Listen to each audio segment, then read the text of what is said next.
Kabbalah es simple. Bienvenidos a nuestro episodio de Kabbalah es simple, edición Miami. Estamos con un invitado muy especial. Él es Neiron Meiler. Es un estudioso de la Kabbalah y un impulsor de su aplicación en la vida moderna. Lo más importante es la aplicación, eso ya lo sabemos. Lleva más de 26 años explorando esta sabiduría y ha creado iniciativas como Daily Zohar, Tzadikim y Unity Zohar para acercarlas al mundo digital. Escribió un libro, su primer libro, ¿no? Esperemos que sea el primero. El juego consciente propone aplicar la Kabbalah al día a día usando el fútbol como una metáfora para vivir con propósito y conciencia. Bienvenido, Nerón. Gracias por la invitación. No, encantada porque venimos posponiéndola y tratando de llegar a este encuentro hace mucho tiempo. Quiero empezar con una frase que me llamó muchísimo la atención, que si bien no es de un cabalista como tal, sí tiene que ver con un principio de la Kabbalah que por lo menos yo trato de aplicarlo todo el tiempo. Y dice, soy tan exitoso como el nivel del riesgo que estoy dispuesto a tomar. Esto dijo David Copperfield. Y antes de desarrollar esta idea, Nerón, quiero invitarte a que les cuentes a quienes nos están mirando o escuchando cómo nació la idea de esto que me pareció fascinante. Bueno, la idea comenzó cuando era el bar mitzvah de mi primer hijo. Tenía que escribir un discurso y mi esposa me insistió que tenía que comenzar a hacerlo, y cuando me siento a escribir, empecé a escribir y no podía parar. Simplemente todas las ideas que se me venían las estaba escribiendo. Y empecé a explicarle un poco las ideas de Kabbalah con ejemplos de fútbol, con ejemplos de soccer, que es lo que a él le gusta. Y cuando le presento a mi esposa esta idea genial que tengo y le leo, me dice, tú sabes que no puedes decir esto en el bar mitzvah. Es muy profundo, es muy largo, no tiene sentido, ¿no? Me dice, eso es como si fuera a escribir un libro, no es para un discurso. Y a partir de ahí se me quedó la idea de que eso podía ser un libro. Luego de eso, cuando retomé los apuntes meses más tarde, fui poniendo un poco ideas adicionales de cómo veía yo todo el tema del árbol de la vida aplicada con la Sefirot y aplicadas con el fútbol. Y luego, una vez que lo pude ver completo, cómo el árbol de la vida tenía esta semejanza tan particular con el fútbol, ya tenía que desarrollarlo completo, ¿no? Ya el proyecto tenía vida propia. Y luego de 6 años de escribir y de pasar por todo ese proceso, cuando vino el bar mitzvah de mi hijo pequeño, ya sentí la necesidad de armarlo como un libro y empezar a compartir estas ideas. Me parece maravilloso porque no sé si tú sabes, no hemos tenido oportunidad de conversar muchísimo sobre lo que más me apasiona a mí de la Kabbalah, pero en realidad es este concepto del Shalom Bait, del Klile Shalom, que es la vasija del amor, y esta semilla para este libro me parece fascinante porque ustedes saben que si bien toda la Kabbalah me apasiona, creo que lo que más me apasiona es esto de llevar paz a los hogares y mejorar la vida de los niños y de las familias en general a través de la sabiduría. Entonces arranquemos fuerte y duro con Kabbalah. ¿Cómo está el árbol de la vida en el juego del soccer, por ejemplo? Sí, bueno, es muy interesante porque la Kabbalah está en todo. En todo. Entonces lo puedes ver en una tarjeta roja, en el profesor de matemáticas que te da problemas, lo puedes ver en el césped, en cualquier área de la vida, en micrófono. Sin embargo, yo escogí el fútbol particularmente porque a mis hijos les gusta mucho el fútbol y el idioma en el que ellos hablan, y me parece que es súper amplio para cualquier persona que quiera entender Kabbalah de una manera práctica. Pero el fútbol tiene algunas particularidades que hay otras, digamos, disciplinas que es más difícil conseguir esa relación. Por ejemplo, el árbol de la vida tiene 10 sefirot más una sefirá adicional, que es Da'at. Y un equipo de fútbol tiene 10 jugadores más el portero. Por otro lado, el árbol de la vida se complementa con las 22 letras hebreas, que es lo que hacen un poco la realidad. Y en el juego de fútbol hay 22 jugadores.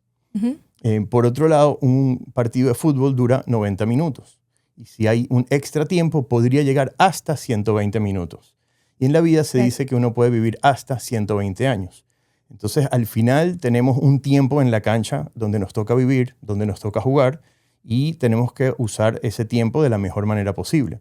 Entonces, la idea es poder aterrizar estas ideas tan abstractas y que por definición son tan complejas de la Kabbalah con ejemplos tan mundanos y cercanos como el fútbol para que hagamos el mejor provecho y el mejor tiempo en la cancha que tengamos, lo aprovechemos de la mejor manera. Como no soy una fanática del fútbol, a pesar de que en mi casa sí son fanáticos del fútbol, imagínate, vivo con mi esposo argentino, mi hijo argentino, entonces el fútbol es parte de mi vida.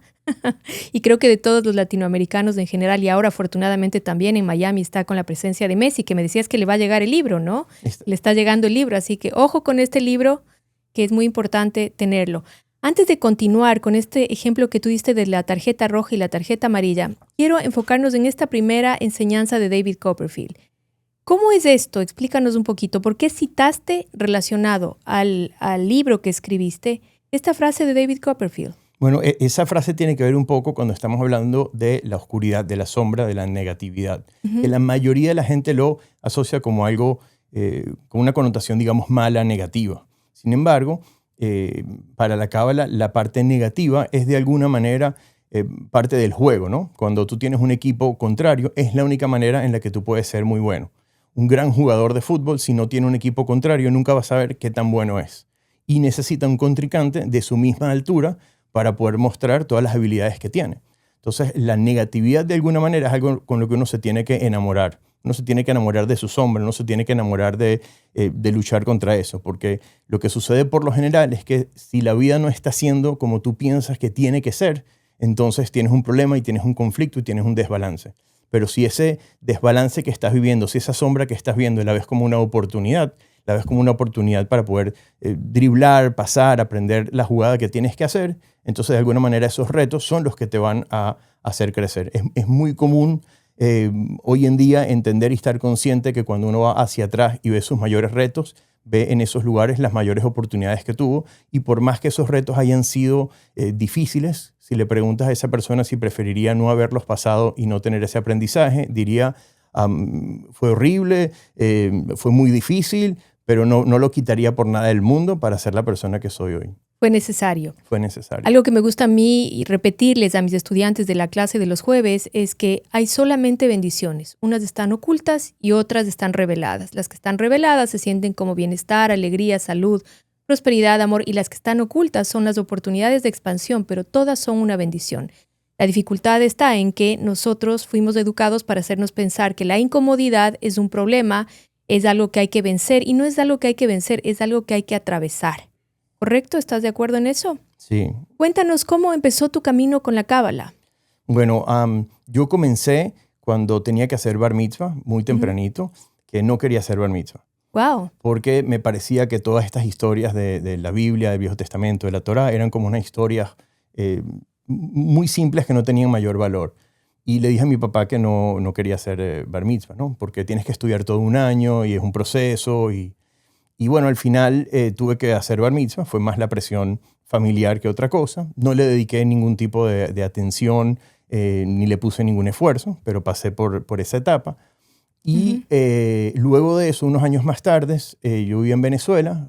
Fue un cabalista a visitar a Venezuela y mi papá fue para allá. Estaba en una casa y estaba hablando.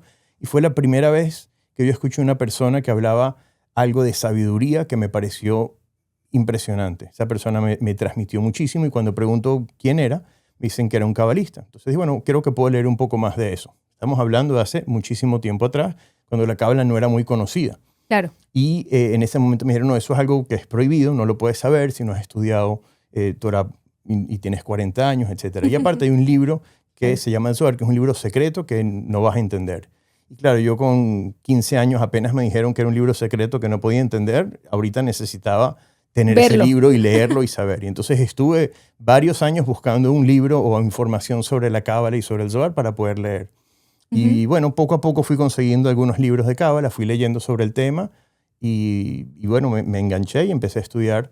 Es interesante esto que mencionas de que tienes que ser varón y tener por lo menos 40 años para poder estudiar la cábala, y los grandes sabios de la cábala murieron antes de los 40 años. Entonces hay alguien en alguna parte del camino que tomó esa idea y la fue repitiendo hasta que en algunos nichos, en algunas partes de la gente que quiere estudiar cábala todavía resuena ese concepto. Pero para que ustedes lo sepan, desde inicios del siglo XX, Rav Ashlag ya dijo que todo el mundo debería saber, y de hecho en el Zohar que tú mencionas ahora, Ya se dice que en nuestros tiempos todas las naciones deben aprender Kabbalah, así que no es algo menor esta aclaración de tu parte.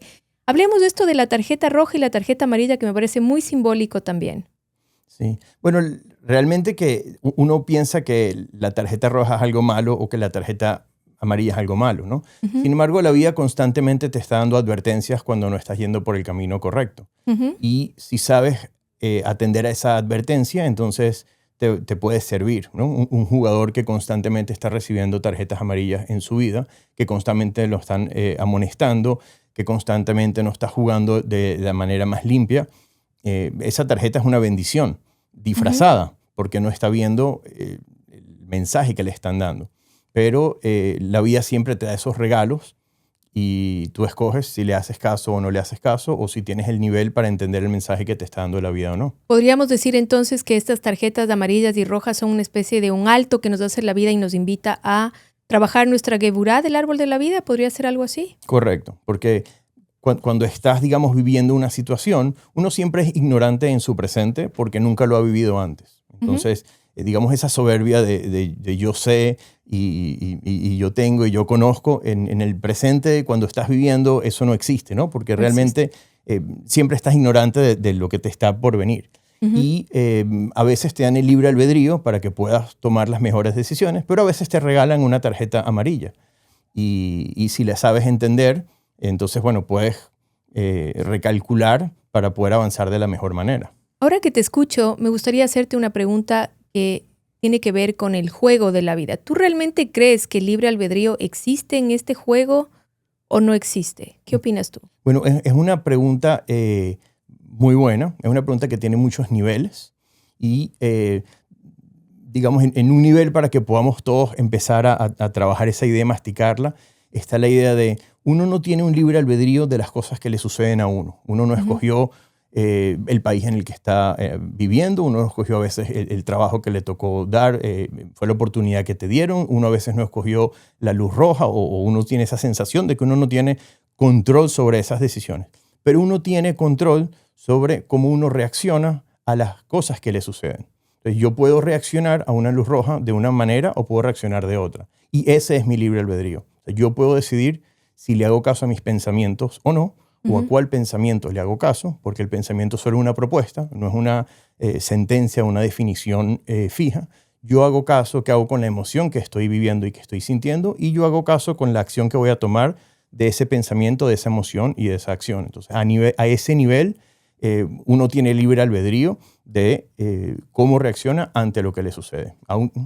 ¿Y cómo lo ves? ¿Cómo ves esto que acabas de explicar? Que a la final hay cosas que van a pasar de todas maneras en nuestra vida y la opción es cómo las voy a transitar, ¿no? A mí me gusta decir que las voy a transitar desde la paz, que siempre es mi opción. Las voy a transitar desde el caos o las voy a transitar desde la paz.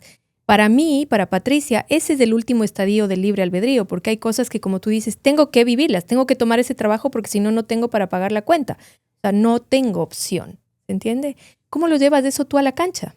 Bueno, es interesante porque cuando entras a jugar, te ponen una posición, te ponen un tiempo que vas a jugar y te dan unas indicaciones. Y con eso tú tienes que hacer lo mejor que puedes hacer en ese momento. Y en el fútbol es un juego de equipo. O sea, uno podría correr solo y tratar de meter un gol y tal vez en algún caso podría tener suerte y lograrlo. Pero la manera de jugar al fútbol, la manera de ganar partidos, la manera de ganar campeonatos es jugar en equipo. Entonces no siempre tienes que hacer lo que a ti te provoca en la cancha. Tienes que a veces pasar la pelota porque hay otra persona que está en una mejor posición que tú y a veces lo único que tienes es que estar parado en un lugar para que alguien te esté marcando a ti y quede libre otra persona para que la otra persona brille y pueda meter un gol. Entonces realmente uno tiene una función clara en cada uno de los momentos que uno tiene que hacer y el objetivo que uno tiene es lograr manifestar la luz en cada una de las situaciones que uno tiene. Hay momentos de oscuridad y uno en la medida en que esté acercándose al medio, esté viviendo en un balance, esté manifestando luz, va a poder transitar de una mejor manera. Claro, sin ninguna duda. Todo es como yo voy moviéndome con esta energía que se va presentando en mi vida, ¿no? Energía de amor, energía de trabajo, energía de pareja, energía de dificultad. Hablábamos antes de empezar este podcast que es Mercurio retrógrado y que estamos dentro de las 3 semanas negativas, pero aquí estamos. Y creo que es importante que quienes nos escuchan sepan que este conocimiento de los astros, que este conocimiento del manejo del tiempo no debería ser un obstáculo para realizar los sueños. El sueño de un futbolista es el gol. ¿Dónde está el gol en el árbol de la vida? Okay. Bueno, es muy interesante porque yo termino el libro y no voy a, digamos, explicar un poco toda esa parte, pero sí está un poco la idea de cuál es el objetivo de un juego, ¿no? Y entonces, por ejemplo, si tú y yo estuviéramos un domingo jugando en el parque al fútbol, ¿no? Estaríamos relajados, divirtiéndonos jugando. Pero si llega una persona y nos dice, yo le voy a dar $1,000 al que gane el partido. Ahora el partido toma una connotación diferente. Claro. Ahorita vas a ponerle más empeño en detener una pelota, vas a chutar con mayor concentración, vas a estar más consciente de lo que estás haciendo, vas a estar menos relajada. Y si llega otra persona y dice, este juego está muy bueno, yo voy a poner $5,000 al que gane.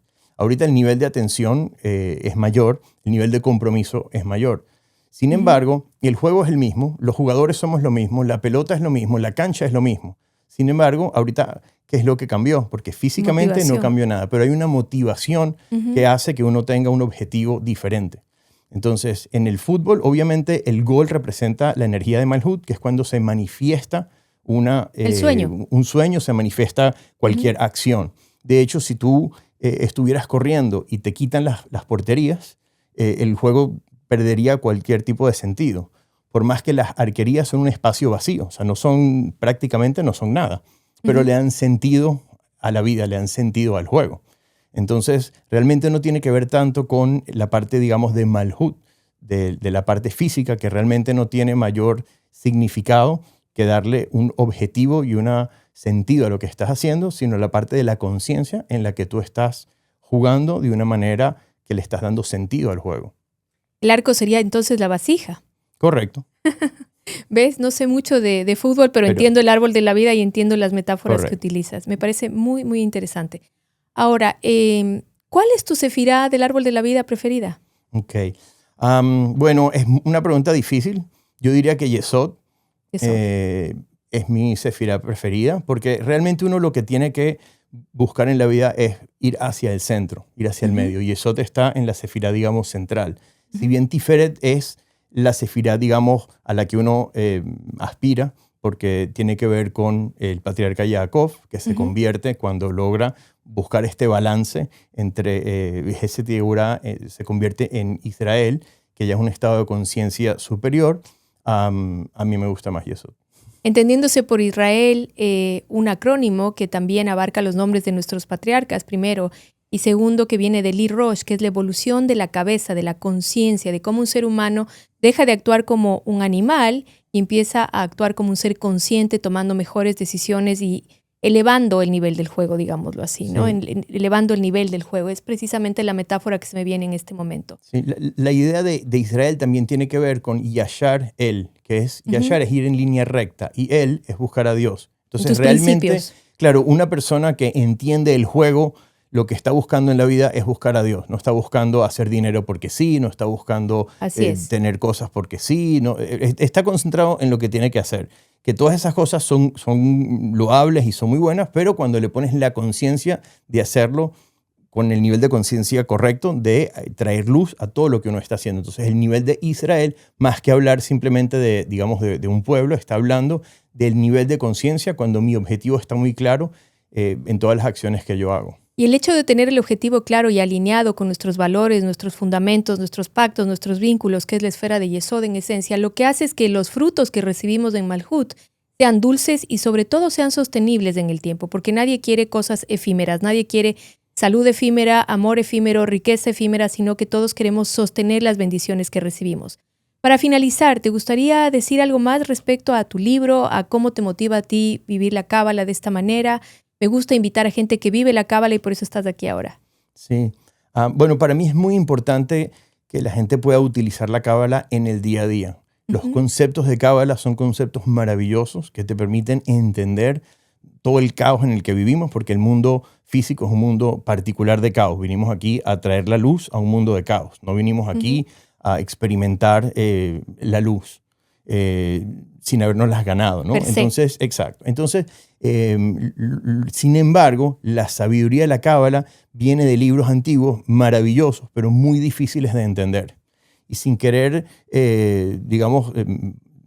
tratar de explicar toda la cábala en el libro. La pretensión que tiene el libro es traer simplemente el árbol de la vida de una manera aterrizada, fácil de entender, con ejemplos que cualquier persona, le guste el fútbol o no, los va a poder comprender, asimilar y entender sobre todo cómo utilizarlos en su día a día. Y cuando la gente es capaz de leer el libro y muchas veces me escriben o me preguntan por qué no pusiste este ejemplo o este ejemplo también aplicaría, para mí es algo maravilloso porque quiere decir que la persona entendió el concepto y lo tiene claro.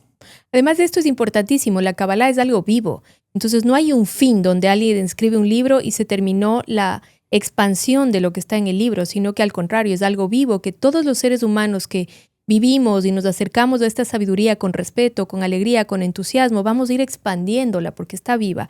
¿Alguna enseñanza que te marcó para siempre de la Kabbalah? Y con eso cerramos. Wow. Bueno, yo creo que todas las enseñanzas en general que uno aprende son increíbles, pero yo creo que para mí lo más importante es que hay una etapa en la vida en la que a veces uno está peleando con la vida, como que la negatividad, las cosas que a uno le pasa, como que uno está peleando con eso. Y cuando uno logra hacer las paces con eso, realmente hay como un cambio importante de conciencia en driblar, en pasar, en saber que lo que está pasando no me gusta y es incómodo, pero yo estoy caminando hacia el medio, estoy yendo hacia mi centro. Y si tú logras hacer eso, por más que haya una situación complicada o difícil, mientras tú te estés acercando a tu balance, eso te da una tranquilidad particular. Y eso yo lo conseguí con las enseñanzas de la Cábala y no lo conseguí con otras.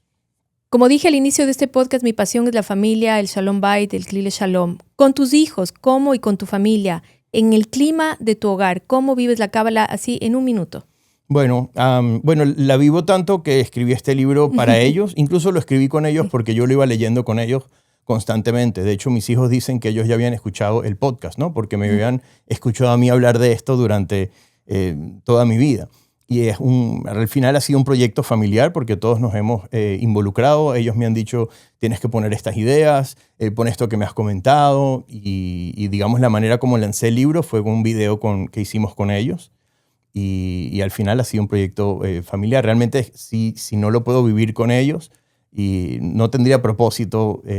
Nada de lo que hacemos. Nada de lo que estaremos haciendo. Gracias, Neron. Un placer esta conversación. Menciónanos tus redes sociales. ¿Dónde pueden adquirir el libro, por favor? Bueno, en mailer.com/Kabbalah. Ahí está la página del libro. Mi Instagram es Neron Mailer. Y bueno, si pones el juego consciente, igual aparece en Google. Gracias. Gracias a todos quienes están hoy escuchando este video podcast. Que lo aprovechen, que lo disfruten y que vayan viendo exactamente cómo el universo respira Cábala. Así que es para ti también. Nos vemos pronto.